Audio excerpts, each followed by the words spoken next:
In the last episode, we talked about being stabbed in the back by your friends. But in this episode, we are literally talking about getting stabbed.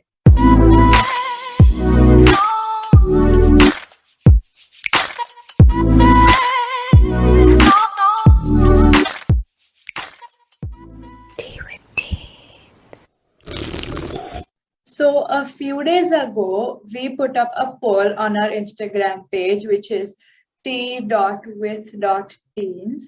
And we asked you if we should dedicate an entire episode to serial killers.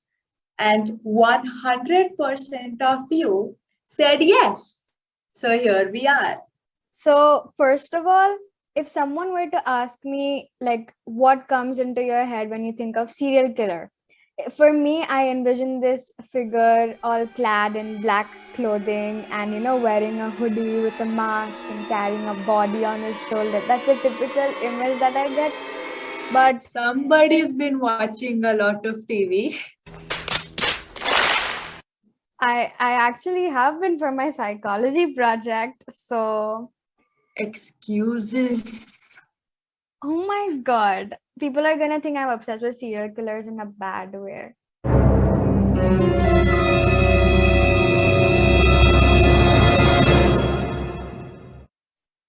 She is.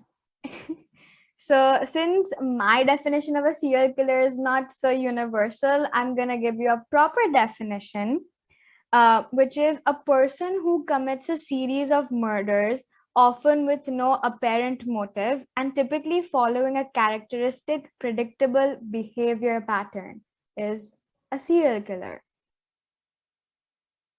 Oh.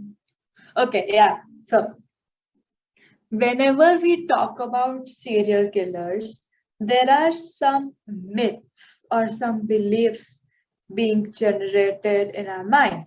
So, we are here to address some of those myths.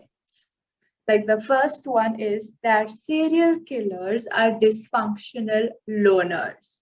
Now, most of the serial killers are not reclusive social misfits who are lonely. They are not strange. They appear to be normal people. They have normal families, well, most of them. They have a good job. They appear to be happy. And because they blend in so effortlessly, they are overlooked by the law and the public, and hence it serves their purpose. That's actually quite genius. Because if you were to take two people, one that is properly dressed, looks like a guy who's good at conversing, or a woman who's good at conversing with you, and another person who's, kind of lonely and isolated and not maintaining eye contact or something, then you're obviously gonna suspect the person that's acting a little suspicious. So that's kind of Exactly. genius. So the next myth is serial killers cannot stop killing. So the second myth is serial killers cannot stop killing. Now, it is widely believed that once serial killers start killing, they cannot stop. However, there are some exceptions.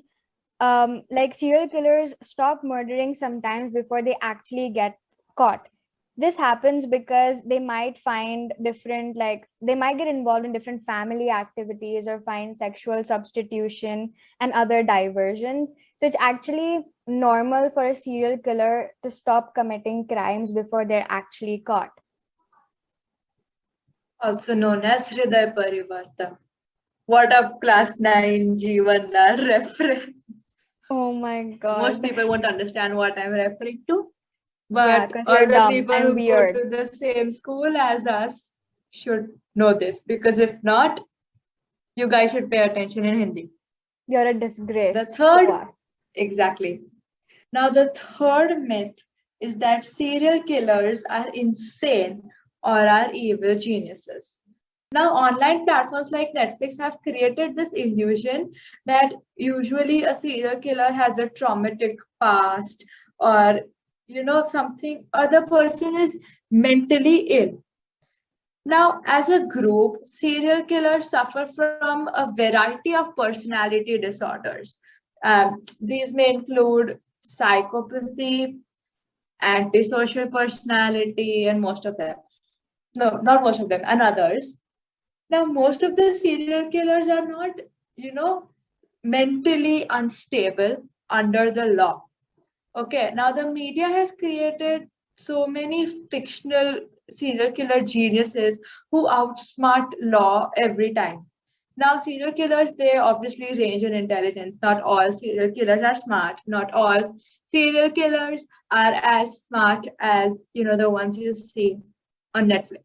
Okay, so the last myth that we'll be talking about today is that serial killers want to get caught. So if you have read this book called Our Game by David Baldacci, it talks about this copycat killer. So a copycat killer is basically a murderer who copies the murdering patterns of a particular serial killer that was active a few years ago, like prior to that copycat killer's active period. So in most of the books and movies, they show that a serial killer actually wants to get caught because they leave behind these prominent clues showing, maybe revealing their identity or leaving clues to where they might be located. But that's actually not the The case. Black Hood from Riverdale. Yes. It reminds me of the Black Hood from Riverdale. Yep. So Yeah. offenders committing a crime for the first time are actually inexperienced. Like nobody can master the art of killing in the first go, if you know what Or I'm saying. can they? We'll never know. Or do we? No, wait. Or can we? All right. So We should not make ourselves look so fishy. exactly, Dhruvi. First the divorce and now this. Log kya kahenge? So coming back, diverting the attention from Charvi and Dhruvi, and come back to serial killers. So they gain experience and confidence with each new offense, which kind of leads to a few mistakes or problems because as they continue to commit murders without being captured, they become empowered and develop this ego, thinking that they can't actually be captured rather than they want to get captured. So they feel that all of the power is in their hands and they have become masterminds or something and they cannot be captured. So, yeah, but actually, in the end, they do, because once they become full of all that pride, they start making shortcuts and end up making mistakes. So, yeah. And that's how you get Netflix documentaries, everyone.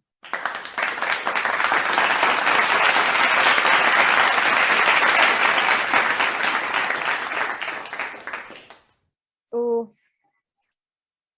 You know what? When you were talking about the copycat serial killer, Yes. I just had this thought that if this person would be in our school, that person would get 0 marks for creativity because it's all plagiarism. Imagine that you have been very close with your neighbor Wali auntie. Close in the sense you find her very friendly, she's affectionate, she gives you academic advice, you get on really well.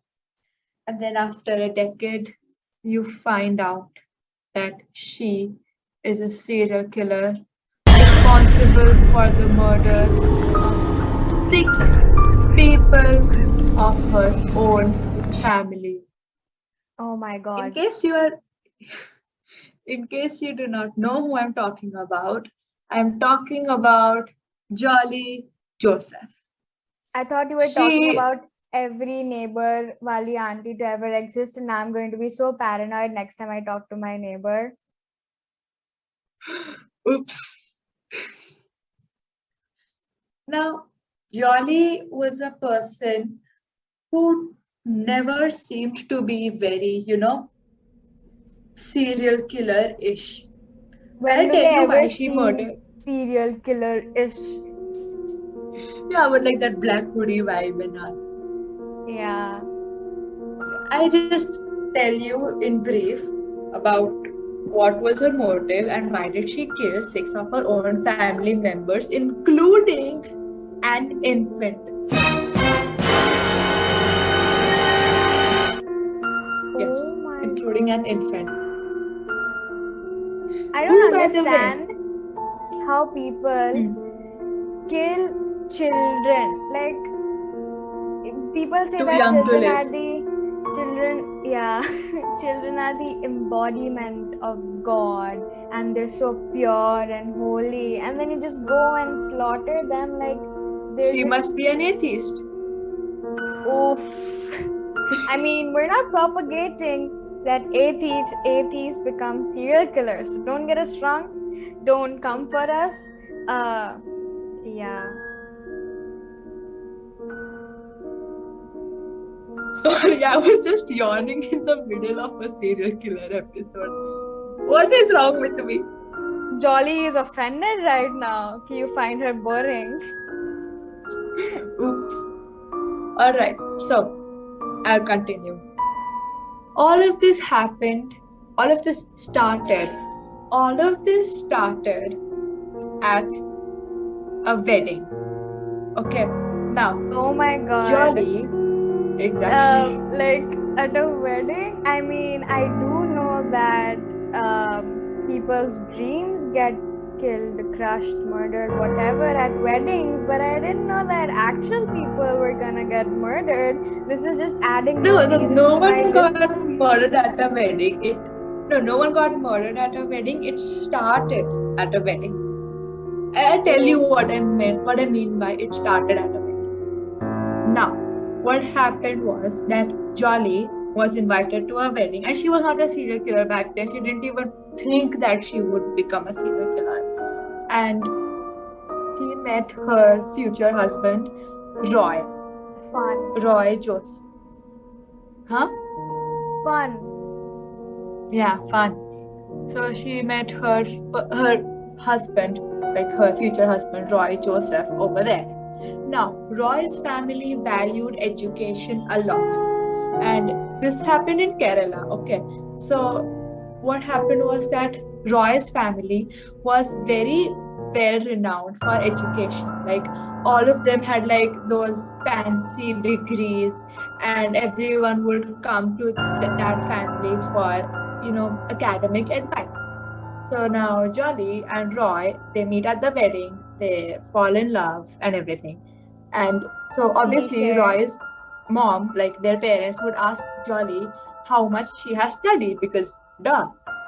So now Jolly had dropped out of college, but she could not say that because she wanted to get married to Roy. Alright, so when Roy's parents asked her about her academic qualifications, without hesitating, she said that she has a master's degree in commerce. So now his parents thought that, okay, yeah, she's educated, she comes from a good family, she looks nice, sweet. So they got married. Now, what happened was that Roy was, how should I put it? He was lazy. He did not want to work, and their house was, being managed on Roy's parents' money. So it was Jolly, Roy, Roy's mother, known as Amma, and Amma's husband, whose name I forgot. They were living in the same house. Now, what happened was they had to bring some income into the house, right? Because Roy was not working, Amma asked Jolly not to put her degree to waste and find a job. Now Jolly had lied. She never thought that her lie would come bite her in the future. But spoiler alert, it did. So that is when it all started. Now she looked up to Amma a lot. Like she respected her a lot. Amma was like a very sweet and educated person. Okay. Everyone Does she also loved. become a serial So killer? now Jolly started. No, Oops. she was one of the victims. Ooh, spoiler alert, people. All right. So yeah. Now, what happened was that she did not want to reveal the truth to her in-laws. So she just pretended that she had a job. Like she didn't pretend that she had a job. She said that in order to get a job, she had to complete some teaching course and she needed money for that. So she pretended as if she was going for a teaching course, and no one knows what she did with that money, what she did uh, during that time.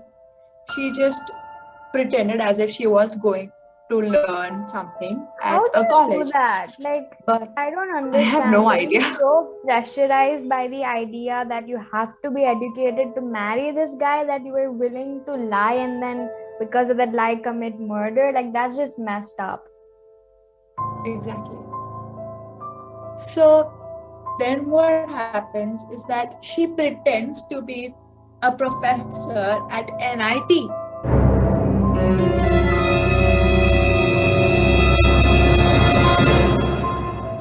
Now you must be thinking, okay, if she's pretending to be a professor at NIT, then and she's still not working, then how is the money coming in? Right? Exactly. Now see, there are many theories about it. So so in 2019, Jolly was caught, and when she was asked about all of this, she said that she was at her friend's. She was like at a beauty parlor in the NIT campus, but that was not true because she wasn't allowed entry since she was not a student nor a faculty member. So you can't believe whatever she says. So it is assumed that she was in a beauty parlor near the NIT campus and she was using that beauty parlor for prostitution, and that is how the money came. Now, what Whoa. happened was that, yeah, that all of it got, she couldn't handle with all of the lies and everything. So she decided, she had this poison, there is this poison called rat kill. And Yeah, so yeah. when Jolly was younger, her um, she had a dog, and something had happened to the dog. They had to kill it, or something like that happened. So they fed it rat kill. That is also very bad. So that was poison. So the dog obviously died. So Jolly remembered that, okay, yeah, you can actually use rat kill to kill someone. She used rat kill to kill Amma. She put it in her food. Oh shit. Now she told people that because it is because of her old age and everything. So everyone was like very petrified, and everyone was like not petrified. They were all like, sympathizing with Jolly and her family because Amma was a very important member in the family. In fact, she was the most important person in the house. Okay. Whoa. Now, surprisingly, Jolly took Amma's place when it came to academic understanding, like when people came to Jolly for advice now. And uh, and she also took care of Roy's father. But then money came in, and now Roy's father wanted to split his will into three portions, like among Roy and his two siblings, but Jolly did not want that. She wanted all of the money to herself. So again, she forged the will, and so that Roy's father doesn't come to know about it, she killed him with cyanide. It was from cyanide poisoning. She killed him with cyanide, and that is how she got the money. Then she killed Roy because she wanted to marry someone else who she What wanted to in the... marry someone else. Yeah, so she killed Roy Wait, so let me then get this through straight. Let me cyanide. get this straight. You started killing people because you wanted to maintain or build a reputation to get married to this guy named Roy. And now you're killing Roy himself because you want to marry some other dude. Like, girl, get your head straight, decide who you want to marry. And again, cyanide reminds me of Riverdale because in one of the seasons, there's this episode, I think in season 3, where the principal, guys, spoilers ahead, so just skip a few seconds if you want to. But the principal gets killed because of cyanide, like this blue liquid thing. So again, there's some Riverdale references. It clearly shows that there's a prominent theme of serial killers and murder in Riverdale. That was a very interesting connection pointed out by my co-host. Why am I being so formal? I don't know. But yeah, let's continue. I'll just quickly explain why she killed everyone else. So now she wanted to marry a person named Shaju. Now, in order to marry Shaju, she had to kill his wife because duh. So then she killed his wife through cyanide poison. Then she killed his Shaju's daughter, who was an infant, through cyanide poisoning. She killed, in fact, she killed the infant in front of everyone. Like she was feeding her with food with cyanide in it, and obviously because if you're having poison, your body will show reactions. Like you would not want to eat it. You would vomit and all. Yeah. So everyone around the infant thought that she was just throwing a tantrum and she doesn't want to eat her food. So they forcefully fed her that food. Oh my god. Exactly. And you know what? The neighbors and everyone, they were so... you just feel that they were so gaga. Because during all of these murders, Jolly was the one who took these people to the hospital. Jolly was the only person who was present during all of these murders.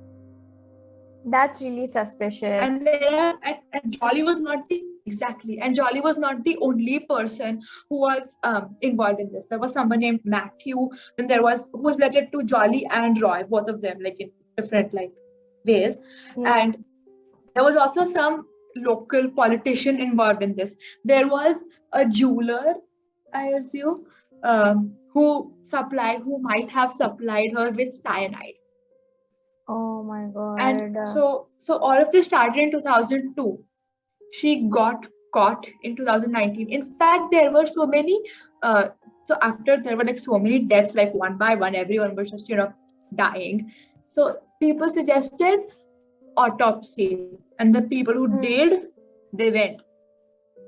Went as in Jolly wiped them like boop. You go against me, I'll kill you. All right. Now, people demanded autopsies, but and even after the autopsies were done, you could see cyanide poisoning was there, and it was common in all of them. But Jolly was not caught. She finally got caught in 2019. And everyone was saying that, oh, I had my suspicions. Bro, what were you doing from 2002 to 2019? Exactly. Huh? Exactly. And you know what? You know how in prison you are not allowed, you're not given anything which encourages you or helps you to take your own life. Yeah. So that you don't suicide. Yeah. So Jolly, it was found that in her cell, so she was very friendly to her inmates also, which is not surprising. She was very friendly by nature. She was just a serial killer, but she was still friendly. No surprise over here. Friendly, but a serial killer. Exactly. So now, now it was found that Jolly was unconscious on the floor of her prison cell and her wrist was bleeding.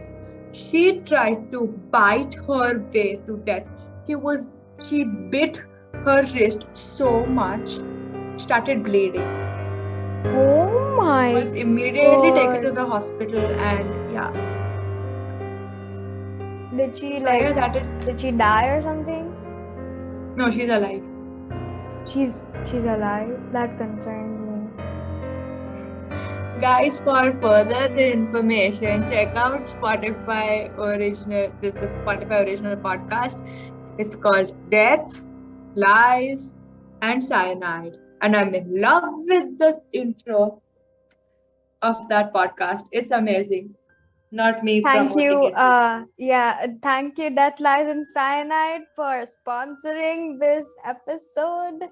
No, guys, we're not that. We wish to be sponsored right now. Exactly. That was a really interesting story. Thank you. Guys, I want to ask you a question now. Is your dream dressed up in a tweed coat, amazing hair, and a really attractive countenance? Because unfortunately, that dream was a nightmare for people in 1974. Now, here we talk about Ted Bundy, Theodore Robert Bundy. Theodore Mosby.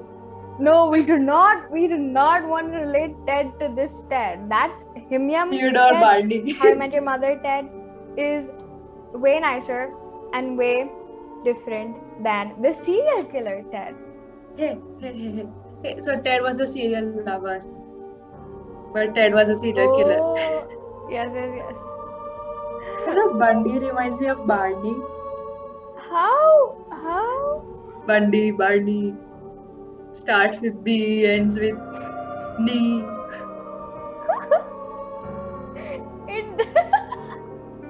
So guys, we talk about Ted Bundy now. He is in the top 10 list of most genius serial killers. And yes, I googled that because I have to do a project on Ted Bundy. Yeah, he actually was. And you know, one really fascinating thing about both Ted and Jolly is that both of them were people who, you know, are really good at talking to other people. They seem nice. And Ted was actually a lawyer, like he was studying law. He studied psychology, and he was on his way to become a really good lawyer because he was really good at it as well. And so you remember that myth that we talked about, that, you know, serial killers are the depressed and isolated ones, but both of these serial killers defy that myth clearly. So Ted Bundy was this eccentric killer who started murdering people in 1974. 1974 at the age of 27. And he was active from 1974 to 1978, and he was finally executed in 1989. So the reasons for him, okay, so there's a series on Netflix called Conversations with the Killer, the Ted Bundy tapes, and you actually have recordings of Ted talking to this journalist, because Ted demanded that he wanted to talk to a journalist to tell his side of the story when he was in jail. So what he did, Ted was a narcissist. It has been proven by psychologists. He was a narcissist and he wanted all the attention, and he actually had clippings of him in the newspaper. So like he was on that level of narcissism. And so he demanded a journalist. He wanted to tell his story. And he always, like, he never really talked about the murders. He would just go on to talk about his life and how he was part of the student body council in his school. And he would say all these nice things about himself, which make you believe that how can he ever be a serial killer? So then he narrates all these experiences to the journalist, and the journalist thinks that we're getting nowhere and Ted is not confessing or talking about the crimes that he has committed. The journalist comes up with this idea and says that, Ted, why don't you tell us what the murderer who killed all these people would be thinking, like what would be their thought process? Why did they start murdering these people? So technically Ted was not even confessing to the crimes, but he still got to talk about it. So then he started narrating all of it. And one peculiar thing is that Ted only killed women, like college going women with long dark hair. So brunettes. That reminds me, I have my hair appointment tomorrow. Oh my god. Yeah. So he only killed women with long dark brown hair. And okay, so I read this somewhere, or I watched this interview where there was this one lady who Ted actually abducted. But then after looking at her hair, he's like, get out of my car. And then she got saved because her hair color was lighter. Imagine. Like, that's how specific he was. So what he'd do, he just randomly go to these colleges and kill women in the middle of the night and drag their bodies.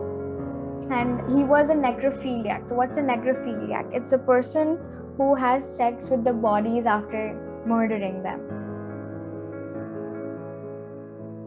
Yeah. Ew. Yeah. And sometimes he would rape the women first and then kill them, or it depended on his mood, to be honest.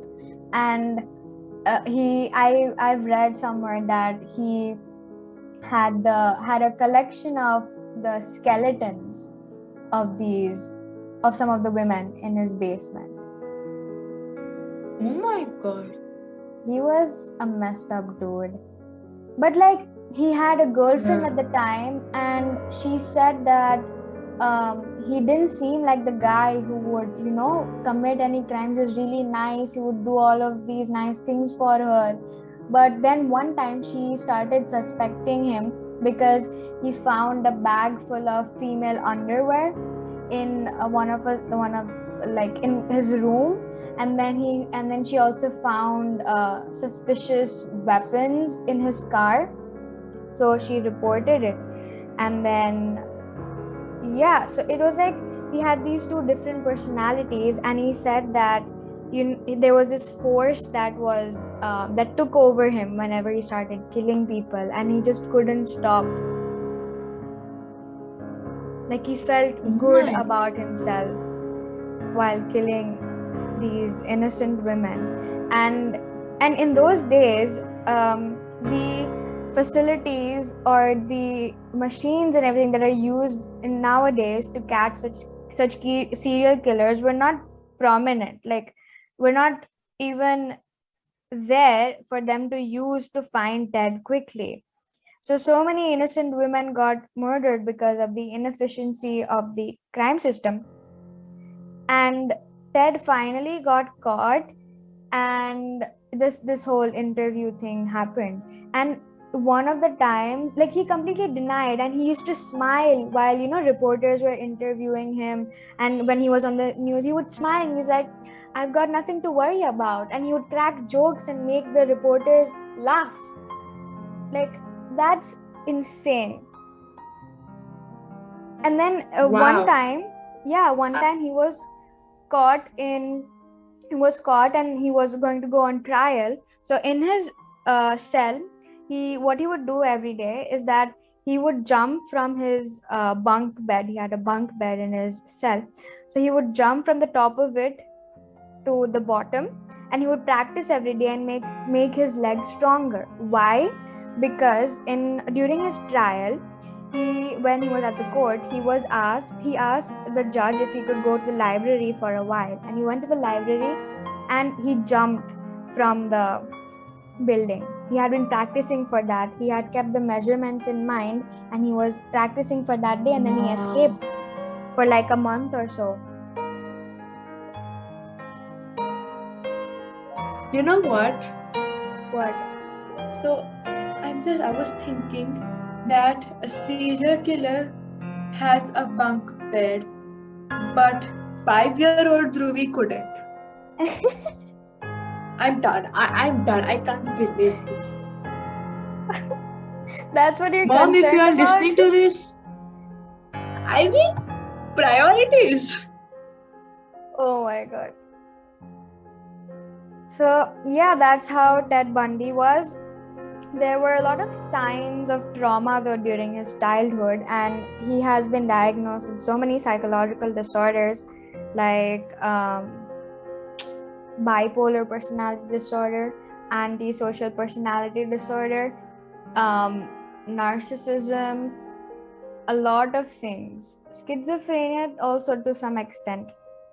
So yeah, and I believe that all of these different psychological issues led to him being the way he was. And another thing is that Ted, as I said, he was studying law, and so in his last trial, he had an attorney, obviously, and they had decided that Ted was going to ask for a plea bargain. And like Ted said, okay, fine, I will do that, because they knew that the prosecutor's side was like really strong and that they had a lot of evidence against him, so they were gonna lose the case anyway, so why not bargain for a plea? So Ted is like, okay, fine, we'll do that. But then the next day in the court, he stands up and tells the judge that I feel that I am not being adequately represented by my lawyer, and so I would like to fire him and get a new lawyer. Oh my God. He did that. And How can you betray your own lawyer? I mean, exactly. And you know what he did later? Ted became his own defendant. He became his own lawyer and represented himself in court. So, you know, in what happens usually in the court proceedings is that there is a defendant. There is the victim, their lawyer, and the accused and their lawyer. So yeah. Then it's like, but now there are only 3 people instead of 4, 3 main people instead of 4. So what happened, like for example, if the prosecutor brings up a witness, there's a thing called cross-questioning, I believe. And so the prosecutor would ask the witness questions, and now instead of Ted would bring up his own witnesses and ask them questions himself, instead of getting a lawyer to do all of that stuff for him. So yeah, and he himself would get up on the stand and answer the questions of the prosecutor and be questioned by the prosecutor. So he did all of that, and he ended up ruining his own case. He used to do things that would take the state side, the state side instead of his own. And then he ended up ruining his own case, and then he got caught, and then finally his execution was scheduled on January 24th, 1989 at 7 a.m. And people were so excited for it. Like the whole of, I think it was in Florida that this happened. So all the people in Florida were so excited. They woke up at 5 a.m. and they came in groups. They marched in groups with all these signs, and "Burn Bundy Burn" was the main slogan. And people were selling keychains with the electric chair and all that, and everyone was like really happy and celebrating, because Ted Bundy had committed over 30, he confessed to 30 crimes, but when he was talking to one of the detectives, he whispered into their ear and said, what if I tell you that this man has, he was talking in third person, that this man has murdered people in the 3 digits. Oh my! That's like 100 or more.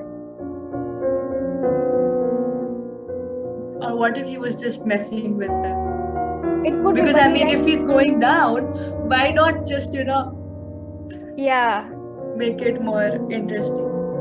Could be, but he confessed to 30 of them, and yeah, that's how he got executed. And till the last moment, he was smiling and laughing and making jokes. And oh yeah, there was he met this person, a very close friend of his called Carol Boone. So she was there supporting Ted during his trials and being like, Ted can never do something like this, and blah blah blah. And then they get married during his trials, and the day of his execution, like the previous day of his there were many days scheduled for his execution, but the first one got postponed because Ted asked this person, Carol Boone, in the court that, will you marry me? And then she said yes. And then he says to the judge, now you can't kill me on my wedding day, can you? So it was a whole plot to extend his life. And so, and Ted was still in prison, but Carol and Ted wanted to build a family. So somehow Carol and Ted were able to conceive a child in prison, and their child, Rose Bundy, is still alive. Yeah, but she doesn't know if she is Ted's daughter, right? No, she knows. Oh, I heard in a podcast that she has a hidden identity. Like she doesn't know if she's the Ted Bundy's daughter. She doesn't know, or people don't know. She doesn't know, and people also don't know for her safety. Oh, but Ted is But I heard dead. this in a Carol is podcast, and also I don't know dead. if you can just trust random podcasts. Not me talking Not about us not trusting attacking podcasts in our ourselves. podcast. Yeah, I don't know Exactly. because But her maybe that mom was an old died podcast, and now few people years know ago. about it. Yeah, maybe. I don't know. How old is she? Carol, I believe she's in her 30s. No, the daughter. Yeah, okay. Sorry. Yeah, I meant Rose is in her 30s. Oh, okay. Yeah, so they managed to build a whole family, and then after 6 years, Ted got executed. And till the very end, till Ted confessed, his mom never thought that Ted was capable of committing these murders or doing such things. And the day he confessed to, and the only reason he confessed was he thought that if he confesses, then the state will, be like, okay, fine, at least you confess, we're gonna extend your life sentence and not execute you in a week. But the state, no court was like, we're gonna extend your life, you are going to die within a week. So it didn't help, and his mom was like devastated when she heard that Ted confessed, because she was like, he has sisters, he knows, like, we in our family have so many women and female characters, and thinking that Ted would do this to other families is just disheartening. Exactly. So yeah, that was a pretty intense episode. Exactly. I mean, you know what the worst part is? We are recording this at night. We are talking about serial killers at night. Oof. Wish has locked people. So that's it for today's episode, guys. But before we end, I'd just like to give you guys a song of the week, which is DNA by Lany, or I don't know how to pronounce his name, but it's Lany. It's a really good song. You guys should definitely check it out. So yeah, don't forget to check out our Instagram account, Tea with Teens, tea.with.teens. And if you have any questions, if you have any suggestions, head on over to our account and let us know. You can DM us, you can go drop a comment on any of our posts or stories. But be sure to check out our account.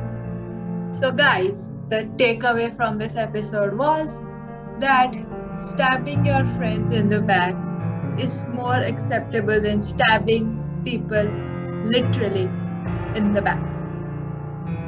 That was not a very good moral, but it is what it is. I knew that you were gonna say that. It is what it is.